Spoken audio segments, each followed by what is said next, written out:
Hey, Clint.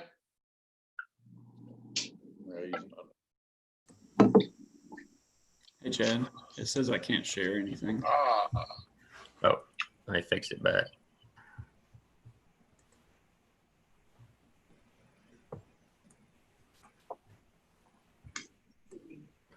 There we go.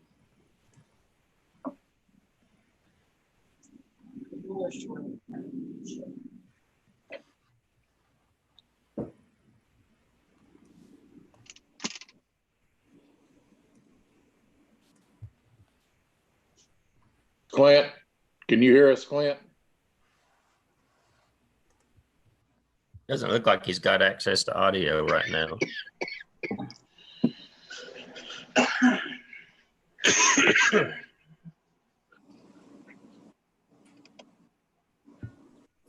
Can he do hand signals? Yeah, thumbs up, thumbs down. There you go.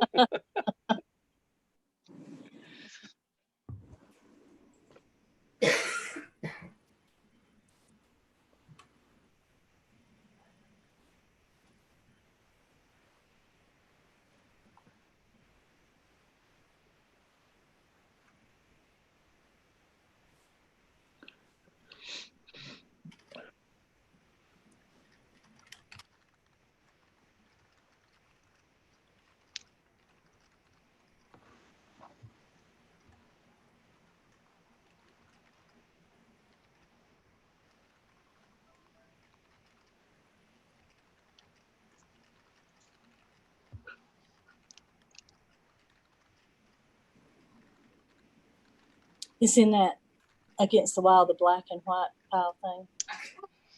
Where'd it go? It's behind visual. Visual's done.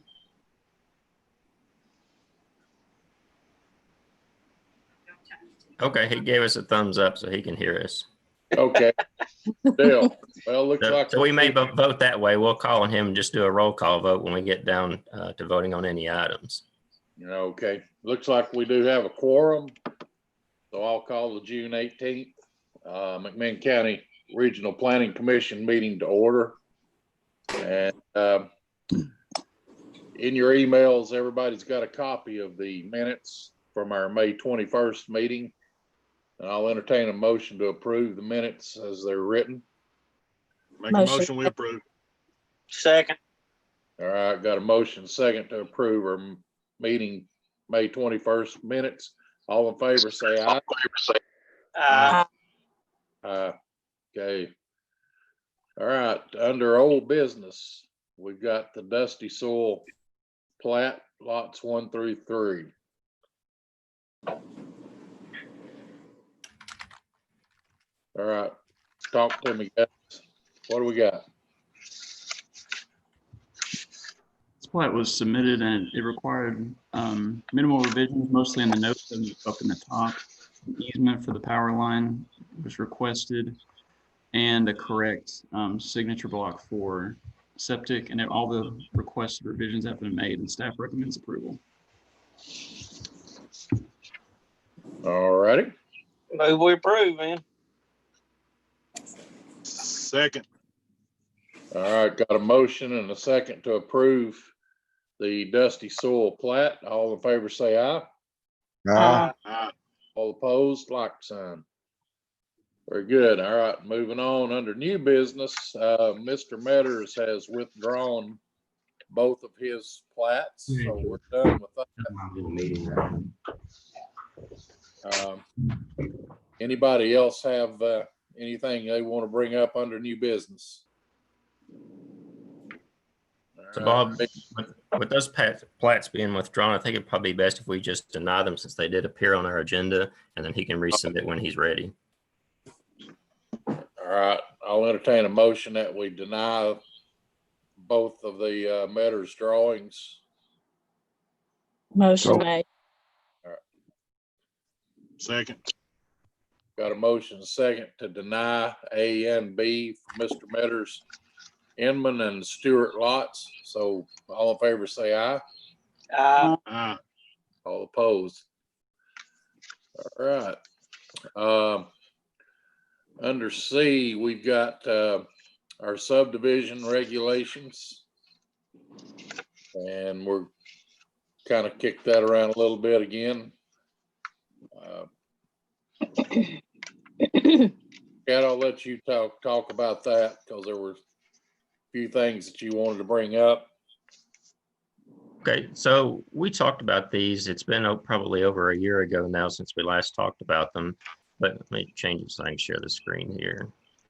So I went through and made a bunch of changes for you. And remember, we held off on these because we wanted to get the private road standards adopted, which we have done, and the county commission has approved those, and those have been included in this draft. So the copy that was sent out to you by email shows you all the changes that have been made. So every time you see a new graphic, those have been included. The reason for that is our old subdivision regulations didn't have the electronic version with graphics included. So I've gone back and added all those back in for you, because used to, if you would pull it up now and look at it, you'd see just a bunch of blank spaces. So all those have been added back in. But for instance, as you go through, you'll see where I've made changes. It marks out what's been taken out. It shows you in a different color what has been added in. Basically, all we have been doing is making updates to conform to TCA. There was some old information that was included. So like this example here for the definition of a subdivision, that doesn't clearly align with what state law says anymore. So I've updated that to make that a little bit more clear.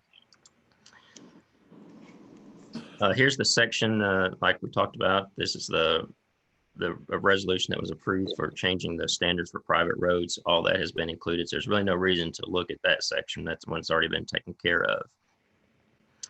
Moving on through here, you see a few more graphics that have been included in here. I wanted to get over to the, here we go. And so another thing that needed to be updated was, you know, a few years ago, this state legislature added in provisions to state law that's called the vested property rights. This is what gives a developer the right to go by whatever regulations are in effect once they have a preliminary and a final plat approved. So there's different stages. It goes from 3 to 5 to 10 and 15 years. And basically what that means is, say you approve a preliminary plat today before these are adopted, and a few months from now you adopt these new subdivision regulations. Well, they're still allowed to go under the previous set of subdivision regulations that were in effect when their plat was approved. So this just better defines that and goes over what the process is. There's a new preliminary plat certificate that was added. This gives them up to the 3 years once the preliminary plat is first approved. So what we're asking is, we still ask them to come back at the end of each year. The preliminary plat approval is good for 1 year, but then they can come back years 2 and 3 and seek your approval on that preliminary plat to stay vested in those original standards. Same thing here. I added that section back in again for the final plats as well. Then one other thing I wanted to get to in here to show you, I must have passed it. It's back here.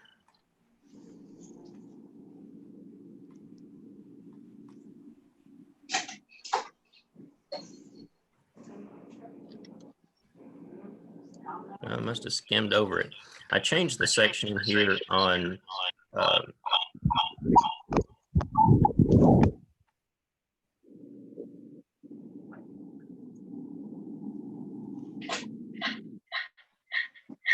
it looks like we already updated that section. I was thinking I had made some changes there on the bonding requirements for incomplete infrastructure.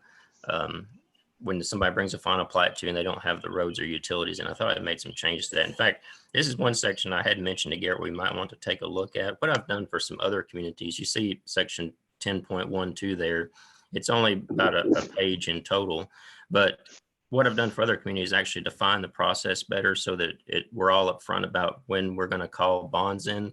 So what we've done is in other communities is set a process to say that once you're nearing the end of that 1 year period that the bond was good for, you start a process of calling in that by asking the developer to come to a planning commission, giving an update on where they are as far as installing utilities, and then I'll help you make a determination of whether to either call the bond in at the end of the 12 months or maybe give them a slight extension on it. So that's something we probably need to look at in the future, is making some changes to this section before this is adopted. And I think that covered pretty much all I wanted to tell you on this.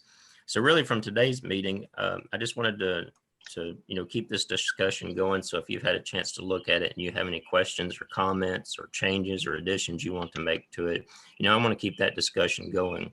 And a few months from now, once we're satisfied with what all is in here, we'll be scheduling a public hearing to officially adopt these and update them. But that's all I had, Mr. Chairman, on this one. All right. Very well. Anybody have any questions for Chad on that? I think he's done a great job getting us caught up and updated these regulations. He will be missed. Yes, he Absolutely. will. Well, thank you. But I'll still be around, and Garrett's going to do a great job for you. He's a very knowledgeable individual, and I'm always available if you need assistance too. But I appreciate that, Tad. Thank you. I trust he will do a good job, but you will be missed. So. Thanks, Chad. Anybody got anything else before we close? All right, I'll entertain a motion to adjourn. So moved. Second. Second, all in favor, say aye. Aye. Hey, hopefully next month we'll meet in person, so keep that up in mind. I think everything will be okay. We can separate out. All right, we'll see you next month. All right, thank you all. Have a weekend. good day. See ya. See ya. Bye-bye.